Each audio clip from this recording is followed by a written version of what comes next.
Hello, class. Tonight I'm going to give a little presentation about someone who may want to go into the field of information technology. I do have a small presentation to assist with this um, and try to influence or give anyone an idea if they would like this profession or not. First thing is, what is information technology?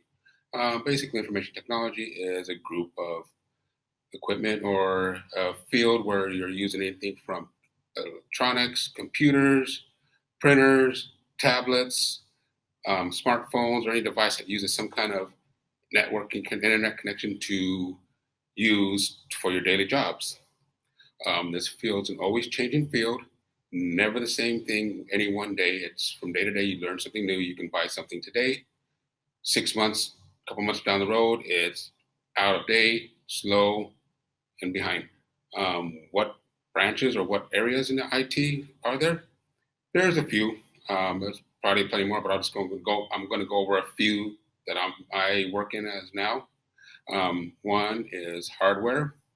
Basically, that takes care of all the machines and anything mechanical in that field, in that area, printers, keyboards, mice, etc. Another branch is software. I'll talk a little bit more about that in a few moments. And the last part will be networking, how to make everything talk to each other and work together. Hardware. Basically, it's the computer and the desktop or laptop. Like I said, tablets, your smartphone, smart TVs, Blu-ray players, gaming systems. Um, Basically, all those need some kind of device to work. So for desktop, obviously, you would need a monitor to see what's on the screen or what the computer is doing, a keyboard and a mouse to do your input and output. This way you can put your text in to whatever document you're doing or whatever programs you're running. Peripherals, like I said, that's your keyboard and your mouse. You can also have speakers. You can also have webcams. You can also have a printer, which will print up anything that you need printed. Say you're doing a paper for a report for someone, you can use that. You can also use other software, which I'll go into further as far as another field. Um, PowerPoints for presentations such as this, and spreadsheets for reports as far as expense accounts, or if you want to create a specific form, you can use Excel for that. There's quite a few things in this field that you can do and learn and advance up. The next field I'm going to go over is programming and software. In order for everything to work, you need some kind of system on it. For a computer, whether it's Windows or Mac, you need what's called an operating system. The operating system makes the computer do what you need it to do. You put the commands in or you open the applications and you run them. You make that, like for instance, if you want to do a Word document, you go to Microsoft Word, open it up, select what type of document you want, whether it's a fancy one or just a plain one, and you can start typing up a report or anything that you want to make on it. Flyers, um, post cards. It's pretty much anything out there that you can do. Specialty softwares. There are some specialty softwares which are used for businesses or other companies or schools. Like for us here at Dome, we use what's called Colleague, which that's a special software for record tracking of students. Other departments use that for budgeting, but it's a special software designed specifically for, not necessarily specifically for Doane, but it is catered to Doane's use and what Doane would need. As far as software for devices such as a PlayStation, someone needs to write that up, and it's not just one person who writes it. It's usually a group of teams that write it. Some people will say yes, they're a programmer, and they develop their own program or their own code, which is true. They do that, but basically anything that's huge would have a team, and they each work on separate projects to get that software to work properly. Once it's loaded and installed, that's where I would come in as far as what my field is, as far as hardware, getting the machine set up and ready to go and configured just to what any specific user needs.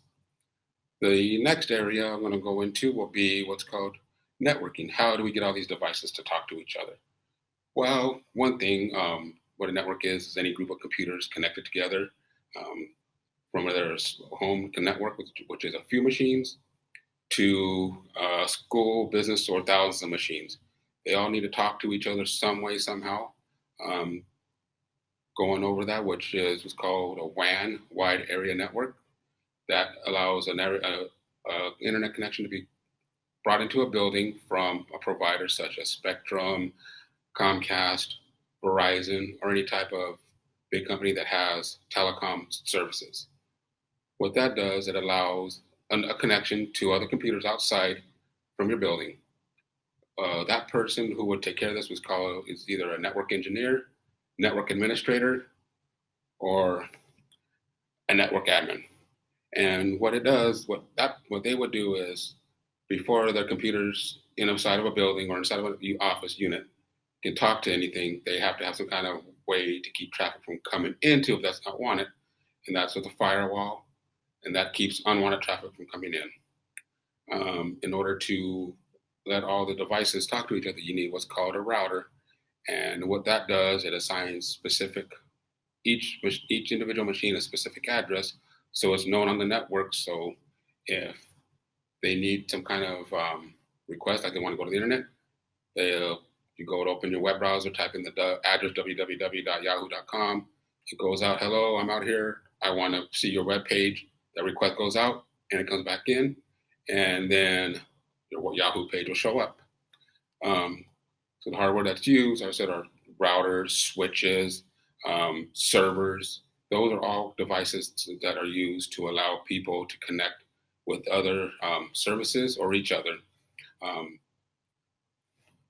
And as far as protection, that's what the firewalls for. The firewalls to keep anyone from hacking in, or try to keep anyone from hacking in. But no system is safe from everything. Somehow, somewhere, there's always a flaw to get in there, and someone they do find it from time to time. That's where your education and training come into play, where you always keep ahead of it and keep changing.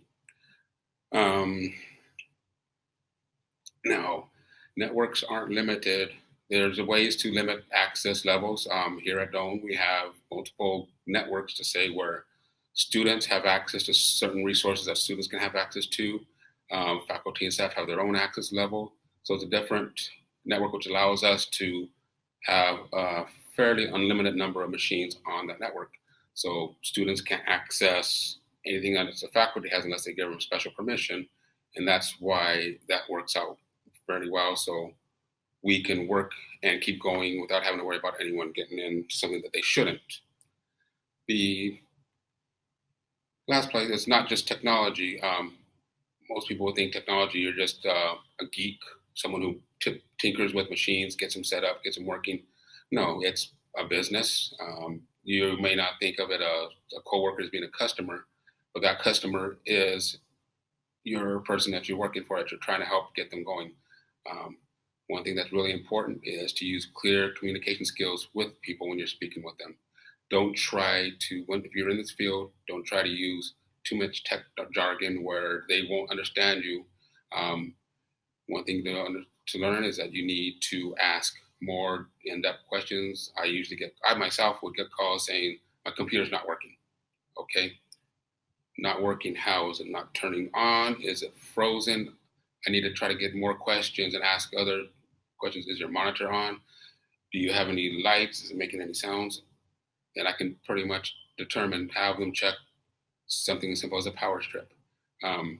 You also need to be understanding and compassionate and easygoing. I know this field, sometimes some people get very upset. If you've ever had to call support yourself, that can be really time consuming or frustrating, especially if something's not working for you.